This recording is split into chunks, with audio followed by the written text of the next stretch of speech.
Hey team, it is Shanta Flowers, and I wanted to do today's video on closing. Closing is such an icky word because you think of closing, you think like closing the sale, you think maybe of salesman or used car dealership, but it's not like that at all in our business. You know that it's not like that, but for lack of a better word, I'm going to use closing, also known as just basically getting somebody started. How do you get people from thinking about it to making a decision? Because that's what you want people to do. It doesn't really matter whether the decision is yes or no. You really just want them to make one so that you know whether there's somebody that you can help, or is it or is it a situation where you need to move on, or a situation where you can refer off, or just kind of knowing what it is that you can do to further assist this person. But you can only know that if you get a definitive answer. Okay, so I have a handy dandy list here, so excuse me, you'll see me read a little bit, but I didn't want to leave anything out. Just a couple of tips, things that I've read, trainings that I've listened to, webinars, things that I actually do, many of these things. So, number one, we have this thing, of course, called Success Club. And Success Club is determined by how many lives you change, basically. How many people are you going to get started with Shakeology or a challenge pack? How many people you can get started to living their healthy lifestyle? One of the ways you can do that is to keep a list of everybody that you've spoken to. I know you've heard of that before. List, a list, a list. Keep a list until you're blue in the face. I was bad about that, but I have been doing it lately, and I will post a PDF in the group of some really helpful ways that you can keep your list, especially if you're a writer like me. You can keep it on Excel or anything else. But when I say keep your list of the people that you have spoken to, what we really mean about this specific list when you're trying to get into Success Club is the list of people that maybe you've already talked to. Meaning, go back into your Facebook inbox, email, however it is, text, however it is that you talk to people. Go backwards. Look at people that you've spoken to before, people who've said no before, people who've said not right now before, and go back and reach back out to those people. I'm reaching back out to people that I haven't talked to since I first started. Maybe they weren't ready 3 years ago. Maybe I was a fool when I was talking to them. Don't be afraid to apologize. Maybe you were new. Maybe you came off harsh or aggressive or said the wrong thing. And don't be afraid to just say, hey, you know what, Sally, I just want to, first of all, I just want to apologize because I was so excited when I started that I was just vomiting all over you. And I'm sorry about that, and I just want to come back to you and really explain it to you the best way that I know how, and see if you have any questions, and see if you'd be willing to give it another look, because I really think that you'd be great at it because, and then tell them why you thought of them in the first place. So going back in your list, go back to the old people, try it again. Don't be afraid to reach out to me or to others to get people to talk to people if they have questions. Okay, that's one. Just if you haven't talked to people in a while, basically just going back to other people and starting new conversations and just asking people, how's your fitness going? If you're Emerald or you've been in the business for a while, you may even have customers that are in the back. Go back, ask them, hey, haven't checked in with you a while. How are you doing? How's it going? See if you can help them. See if there's a way. See if there's something that you can do to help them. Then, when you're trying to talk to people and they're giving you objections, maybe that's what's happening. You're talking to them, you're doing all those things that I just mentioned before, but you're getting objections. Objections about the price, objections about the time, objections about everything. In the feel, felt, found method, you're basically saying, I know how you feel.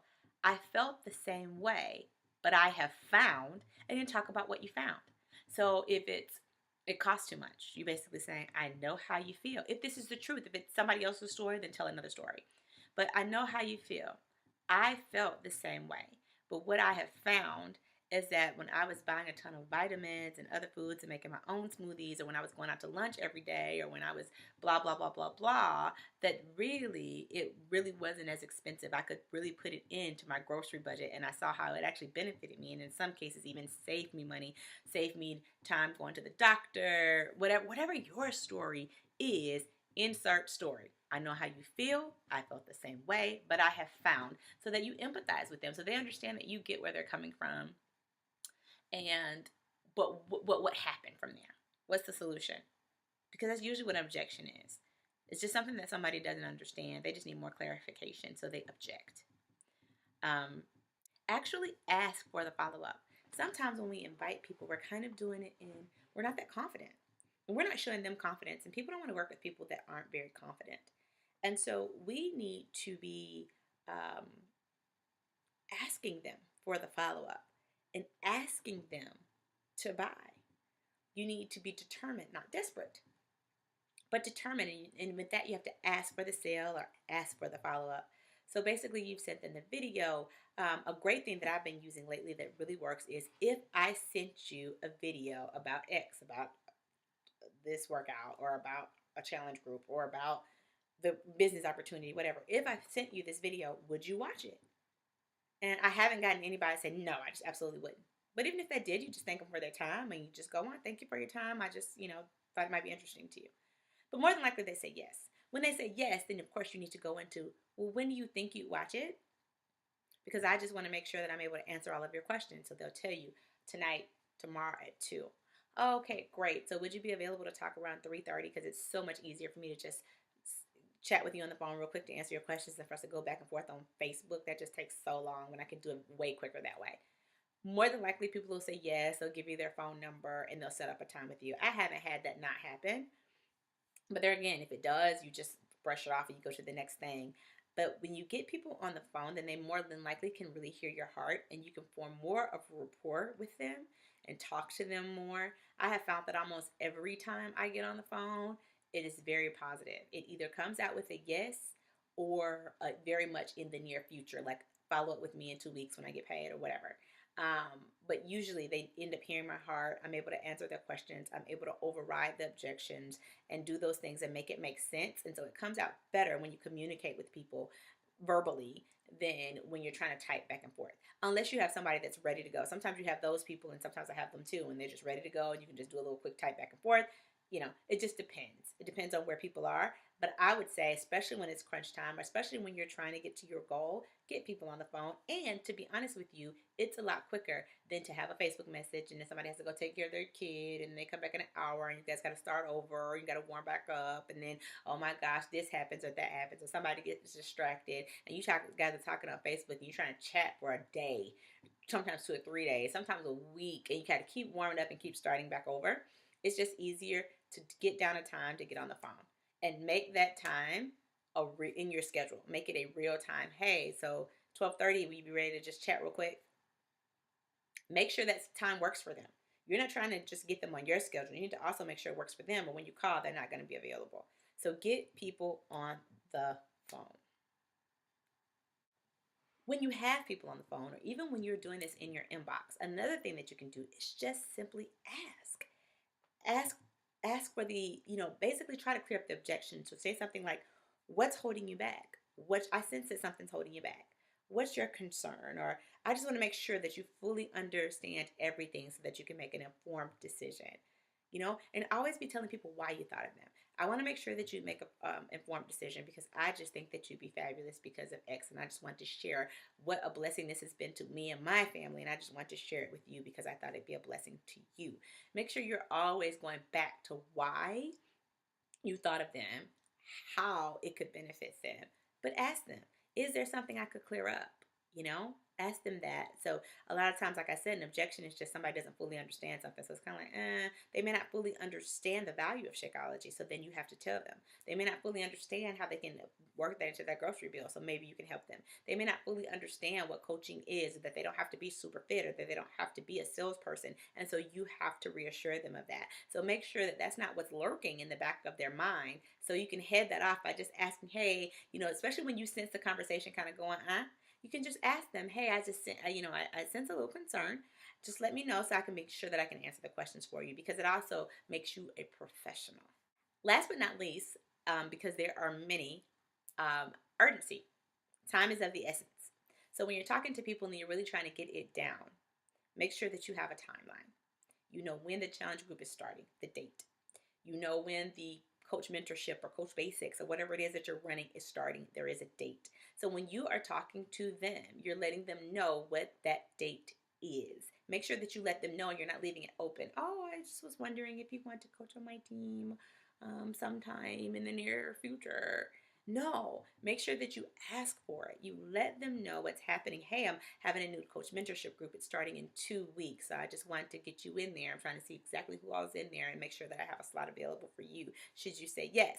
If they don't know yet and you're following up, follow back up and say, hey, I know we were talking earlier, but this thing is starting in a week, and it takes about 5 to 7 days for it to come. So I just wanted to make sure that you still wanted me to hold a slot for you so we can go ahead and get you ordered up. And don't be afraid to tell somebody, hey, is it that you need me to walk you through it? I'd be happy to walk you through the process. Sometimes people just forgot. Sometimes we're not a priority on their list. Fitness isn't a priority. They got kids, they got husbands, all kinds of things are going on in people's lives. And so this is a lot of times the last on their list when they don't know much about it. So we have to be continuously following up, doing it with a smile, but we are business people. And when you run a business, you have to follow up. That's one of the things that I had to learn, because you can't just leave things in the wind or whatever. Follow up. My husband and I both do about 3 times to follow up. Hey, just checking on you. Did you get my last message? Things like that, just to make sure, because what you're looking for is a definitive answer, right? Not whether it's yes or no. You'll get to your yeses and you'll get some no's. Doesn't matter. You just want an answer, and that's what you're trying to get to. And what happens is, when we're saying, how do you close the sale, is that you're not getting any answer. The conversation runs stale. It kind of is like, whatever. And then always, always, always, always ask for the referral. Hey, do you know of anybody else who could use help in accountability and fitness? Hey, do you know anybody else who would like to make extra income doing XYZ or whatever the situation is? Ask for a referral. And then you can always ask to follow up. Hey, do you mind if I just put you on my list to follow up with you after a while to see if anything has changed? A lot of times people will say yes. Or you want me to put you on your mailing list and I send out recipes and blah, blah. Maybe if they're not a customer at all, you can get them as a customer. Hey, we have a free website that they have recipes and they have tips and such and such and such. You can just sign up for a free Beachbody account. Would you like to go ahead and start there? Just never leave with zero, and you will make forward motion in your business. I dare you to try it. And don't forget that it's about the numbers, numbers, numbers, numbers. The more people you talk to, the more you get to practice. The more you get to practice, the better you're able to explain, the better you're able to communicate, the better you're able to express yourself, the better you're able to share this business and the blessing that it's been to your life, and you're able to do it confidently. And then when you're able to do it confidently and you exude confidence, then you can make the other person more confident about it. And then when you're able to make the other person more confident about it, then you have a better closing ratio, and more people are ready to join you or get in your challenge group or whatever and whatnot. So that's pretty much how that goes. If you have any questions at all, I'd be happy to answer them further. Just list them below and I will get back to you, or you can email me, or we can set up a phone call to talk about it further. I hope this has been of some huge help, and I cannot wait to hear your success stories.